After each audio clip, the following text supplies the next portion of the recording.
Buenos días. Bueno, muchas gracias a todos por venir a la presentación de este nuevo informe del Instituto de Estudios Económicos que venimos realizando todos los años, que es sobre la libertad de empresa en España, usando, digamos, el informe de la Fundación Heritage, que es especialista en esta temática, ¿no?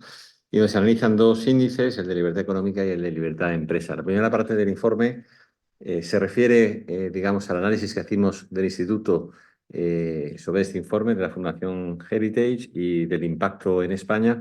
La segunda parte del informe entra más en lo que es la metodología de los dos índices. Y ahí podéis ver un poquito cuáles son las variables y los componentes que utiliza la Fundación para analizar estos dos indicadores que son muy importantes, el de libertad económica y libertad de empresa, que es un subcomponente, por así decirlo, entre comillas, de la libertad económica, ¿no? Em, digamos que podemos destacar nueve conclusiones fundamentales, ¿no? Hacemos desde el Instituto sobre este informe, ¿no? El primer mensaje que yo os daría es que tanto la libertad económica como la libertad de empresa, y así lo refleja este informe, son fundamentales para que la empresa desarrolle su potencial y aumente la productividad, que es un concepto que está muy de moda, ¿no? Hoy en día en España, y con ella la renta per cápita. De hecho, el propio informe concluye que aquellos países que tienen una mayor libertad económica y una mayor libertad de empresa tienen, y por ejemplo, Gregorio, una renta per cápita un 10% superior que el resto, ¿no? Es decir, que aquellos países que realmente tienen esos indicadores más elevados, pues tienen una renta per cápita muy superior. Segundo mensaje de este informe, que es una novedad, y aquí lo analizamos, ¿no? En la página, al principio, no sé en qué página está, el tema de la libertad económica y la libertad de empresa, la eficiencia de la empresa pública versus la Sí, eficiencia la página 7, la página 7 7, y siguientes. versus eficiencia de la empresa privada, ¿no? Esto, hemos introducido esta novedad en el informe. Hemos utilizado los datos de la central de balances del Banco de España y digamos que hemos concluido que que la empresa privada es mucho más eficiente que la empresa pública, ¿no? Para ello hemos utilizado dos indicadores, insisto, extraídas de la central de balances del Banco de España, dos indicadores que creemos que son muy importantes, ¿no? En primer lugar, el indicador que es la eficiencia en el uso del capital, donde se observa pues, una gran diferencia en esta eficiencia en la empresa privada versus la empresa pública y además diferencia creciente entre los años 2018 y 2022-2023. Este gap se ha aumentado, ¿no? El segundo indicador muy importante es que se utiliza en la productividad de la mano de obra, donde se observa que el trabajador es mucho más productivo en la empresa privada que la empresa pública y también con un gap creciente, ¿no? Entre los años 18 y 22.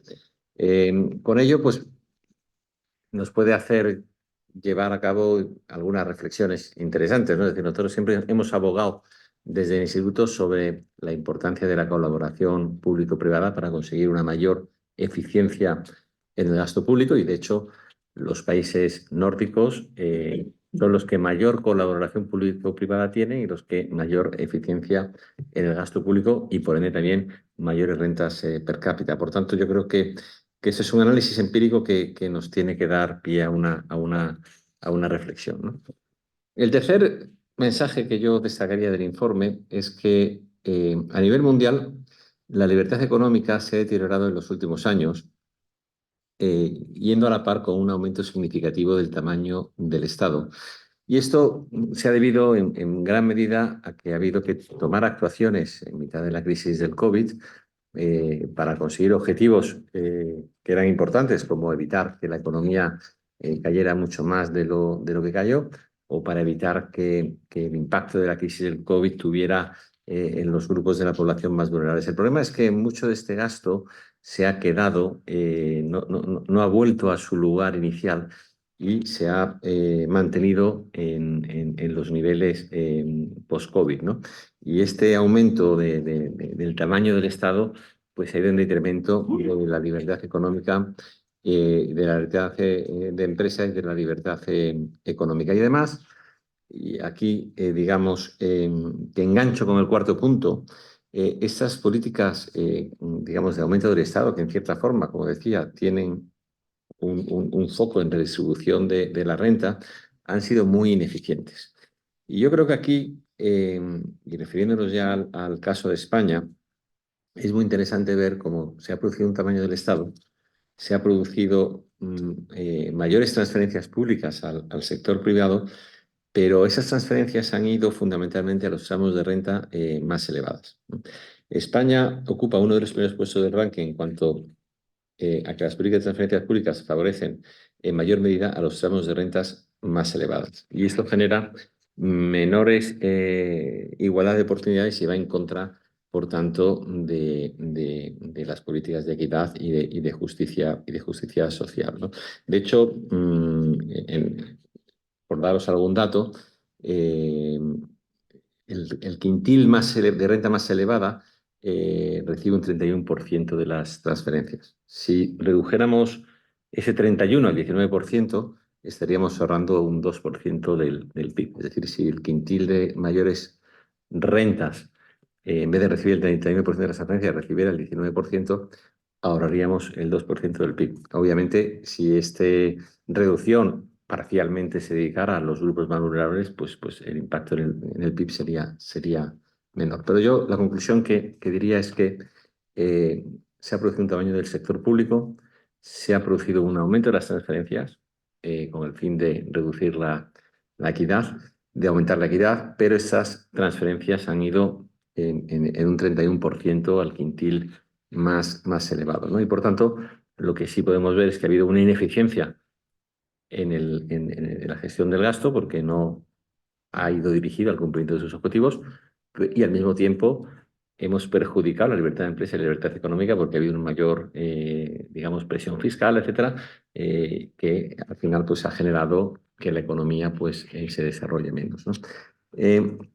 Quinto comentario es que los principales indicadores de pobreza y desigualdad de renta indican que España debería mejorar sus políticas de redistribución para converger con las mejores prácticas a nivel europeo, ¿no? Es decir, en España sigue siendo, es de los países eh, donde la política de transferencias, digamos, está teniendo menos impacto en reducir, digamos, los riesgos de pobreza. Mientras que en Europa, o la media, ¿no? En Europa, es que las políticas de transferencia tienden a reducir hasta 20 puntos porcentuales los riesgos de pobreza. En España el impacto es tan solo de 9,5 puntos porcentuales. Por tanto, desde ese punto. Y además, uno de los elementos fundamentales para reducir el riesgo de pobreza, y también se desarrolla bastante en el informe, es el desarrollo empresarial y la reducción del paro, ¿no? Es una de las cuestiones que tiene mayor impacto en la reducción de la pobreza, ¿no? El sexto punto, mm, es decir, es que se observa, ¿no? Ya yendo a los indicadores de libertad económica y libertad de empresa, se observa una disminución de la libertad económica global en el año 24, la cual se ve reflejada que el índice de libertad económica a nivel global es el más bajo desde el año 21. En esa edición del 2024 se analizan las políticas económicas en casi 200 países.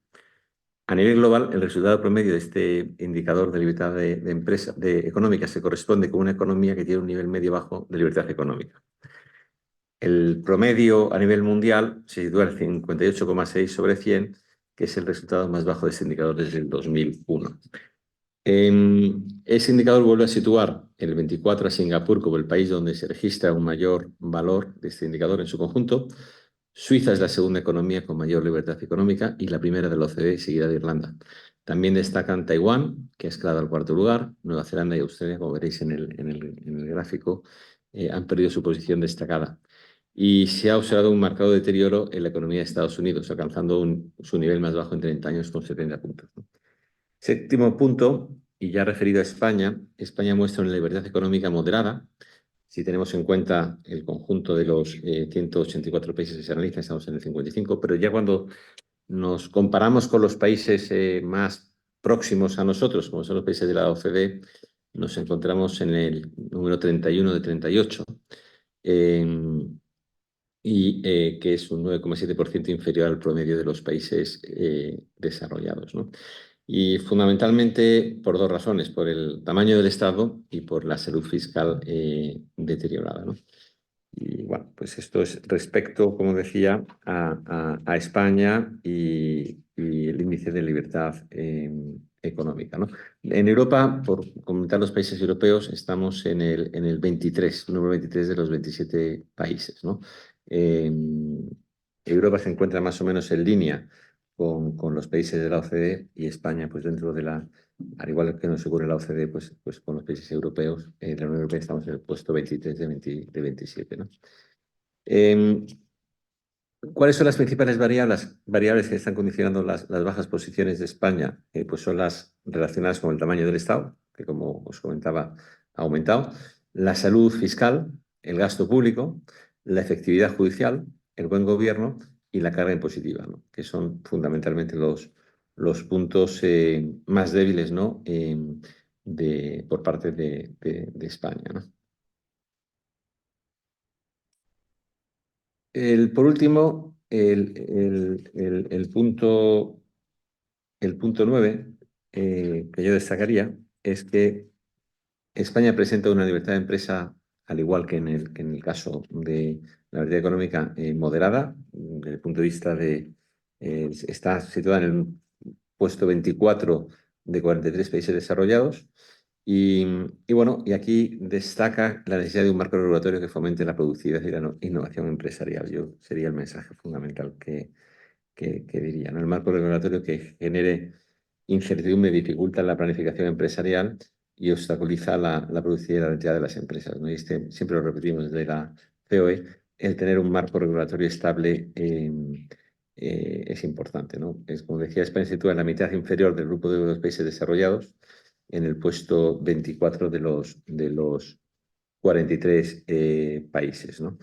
Y finalmente, y como conclusión, y estando en esta casa, ¿no? En la COE, pues también el informe hace una defensa del empresario, ¿no? Como elemento dinamizador de la economía, como, digamos, la parte de la economía que crea empleo, que crea riqueza, que genera innovación, genera cambios, ¿no? Y, bueno, es una de las reivindicaciones también de este informe, bueno, que sitúa al empresario como en el centro, ¿no? De la libertad económica y de la libertad de empresa. Y básicamente estas son las principales conclusiones. Yo creo que es un informe interesante. Hemos tratado este año ¿no? de darle una orientación complementaria a lo que veníamos haciendo en años anteriores, no solo analizar el indicador, sino analizar la eficiencia empresa pública versus empresa privada, analizar también la eficiencia del gasto público desde el punto de vista del cumplimiento de sus objetivos, que es la equidad, igualdad de oportunidades, etcétera, y donde, como hemos visto, hay mucho que mejorar.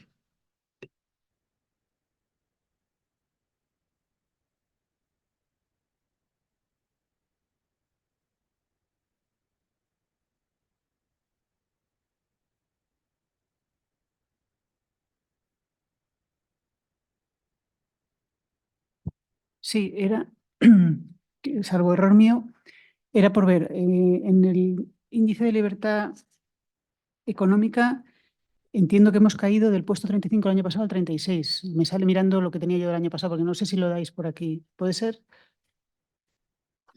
Hay un deterioro en el índice, pero pues, realmente el problema es que estamos en una situación relativamente de ventaja dentro del conjunto de países desarrollados. Es decir, estamos dentro del conjunto de países desarrollados más atrasados. Ah, perdón. La comparativa interesante, yo creo, es la de los países desarrollados que son. Sí, señor. No, yo creo la comparativa, te refieres del índice global, pero la caída es en el índice global respecto de los.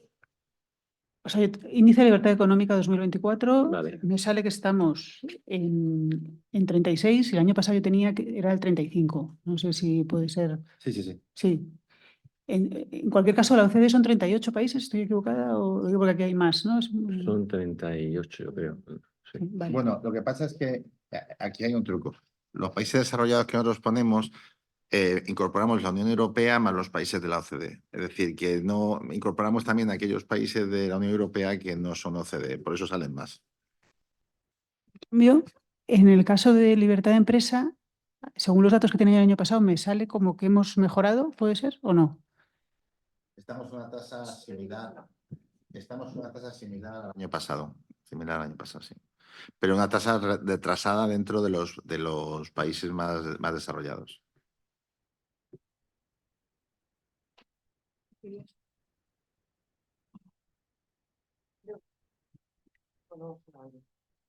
Gracias. Quería saber, bueno, no sé si el año pasado hemos tenido una serie de, hemos tenido el caso Ferrovial, ¿no? Que fue un enfrentamiento muy directo entre el gobierno y una empresa, que llegó a haber incluso una carta dirigida a los accionistas en la semana que iba a haber la Junta. Además, no sé si esto se tiene en cuenta, que se cuenta aquí, qué es lo que se va valorado. Gracias. No, el indicador de libertad de empresas es un indicador que se basa, que está armonizado, que está normalizado, ya con una larga tradición y que se basa en unos indicadores ya definidos, como es el gasto público, como es la presión fiscal, como es la salud fiscal, que es el saldo presupuestario, como es la efectividad judicial. Es decir, esa circunstancia en concreto es una circunstancia cualitativa relevante, pero no está incorporado en el, Sí, está el tema regulatorio. el regulatorio de forma indirecta, sí, lo que es la regulación. Pero lo que son acciones puntuales contra una empresa no están. Sí, por eso queríamos, como conclusión del informe, pues reivindicar la necesidad de reconocer el papel muy positivo que hace la empresa, la sociedad privada, y la necesidad de reconocer que un empresario no deja de ser el resultado de su aportación previa al proceso productivo y por lo tanto es una persona a admirar, a reconocer y a premiar, no a penalizar ni a que generar perjuicio. Entonces pensamos que hay un problema ahí en España, que es que la actividad empresarial, por definición, es actividad complicada. Es difícil, adversa, de esfuerzo, resulta incierto. La mayor parte de las empresas que se crean no sobreviven a un largo paso de tiempo, generan pérdidas, hay que lo ha hecho. Y por lo tanto, las personas, para intentar tener vocación empresarial, es importante que se puedan identificar los casos de éxito empresarial como referencias a emular, como referencias a ejemplar, como referencias a ser, sabiendo que estadísticamente la probabilidad de esa es muy incierta y muy difícil, pero que en España el problema es que no estamos focalizando la empresa reconociendo el acierto de que supone crear una empresa, hacerla creer, hacer ganar dinero, generar empleos, generar inversión, pagar impuestos, no lo estamos reconociendo. Y al final, por ejemplo, ¿qué es una riqueza? La riqueza de un empresario. La riqueza de un empresario son los beneficios que ha obtenido después de pagar los salarios, de pagar sus impuestos, de haber hecho sus inversiones, de haber hecho todo ese proceso productivo, no deja de ser un residuo. Y la empresa, cuando no gana dinero, tiene pérdidas. Y cuando tiene pérdidas, no sobrevive al tiempo y no genera valor. Es decir, la obligación de la empresa es generar valor, generando valor social, es cuando el producto de lo que produce es mayor que los costes en los que incurre. Última pregunta. Hemos tenido una serie de enfrentamientos muy directos que COE ha criticado a lo largo de los años del presidente del gobierno sobre el papel del empresario y los empresarios de este país y con nombres, incluso se dirigía a nombres concretos, ¿no? Ahora parece ser que tenemos un cambio, ha habido un acercamiento al Instituto de Empresa Familiar y demás. No sé si creéis que, cómo valoráis esto o incluso si puede estar utilizando a los empresarios a lo mejor con fines electorales. Gracias. A la figura del empresario, como decía Gregorio antes, nos parece que es positivo. Es decir, aparte es lo que se debe de hacer, ¿no? En un gobierno, es decir, reconocer la figura del empresario como tal, persona que asume riesgos, que digamos, que promueve la innovación, promueve los cambios, es decir, la figura del empresario yo creo que claramente es la figura que se tiene que apoyar. Aparte hay, digamos, dos elementos que van a marcar la economía española en los próximos años y el gobierno está impulsando y que sin la figura del empresario va a ser imposible realizar. Uno es la transición energética, siempre lo decimos, tenemos cientos de miles de millones que invertir para asegurar la transición energética, donde España está en una situación de privilegio, y otra es la transición tecnológica, digital, ¿no? Entonces, bueno, yo creo que todo lo que sea el apoyo al empresario, pues es bienvenido, ¿no? Y desde luego, todo lo que sea, es decir, políticas en contra del empresario y que le desincentive nos parece negativo.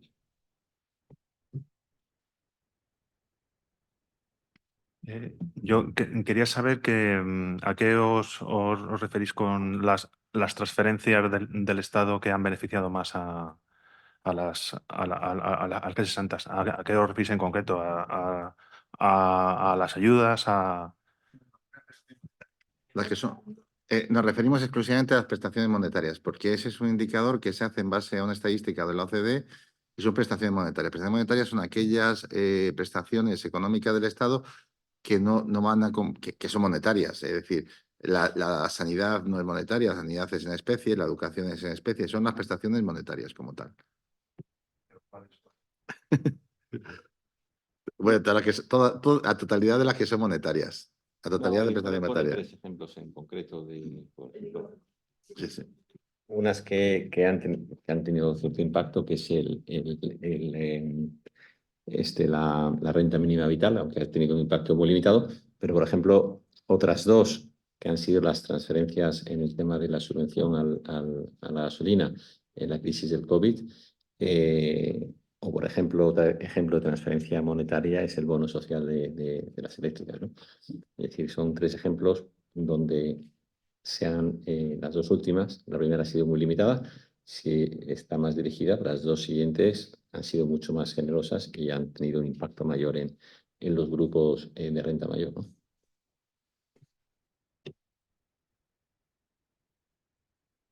Hola, ¿qué tal? Aunque pueda parecer un poco obvio, pero yo quería pediros especificar cuando hablamos del tamaño del Estado y que es uno de los motivos de que el índice hayamos empeorado en el índice, ¿a qué nos estamos refiriendo?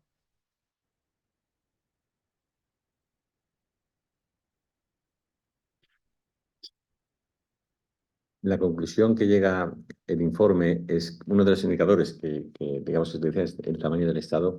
En tanto en cuenta, la premisa inicial, que es el primer mensaje del informe, es que existe una mayor eficiencia en la gestión de los recursos por parte de la empresa privada respecto a la empresa pública, en la medida en que lo público lleva a cabo una mayor gestión de los recursos, dejas menos espacio para lo privado. Es decir, y por tanto, en este caso existe una menor libertad económica y libertad de empresa, que es una parte dentro, básicamente.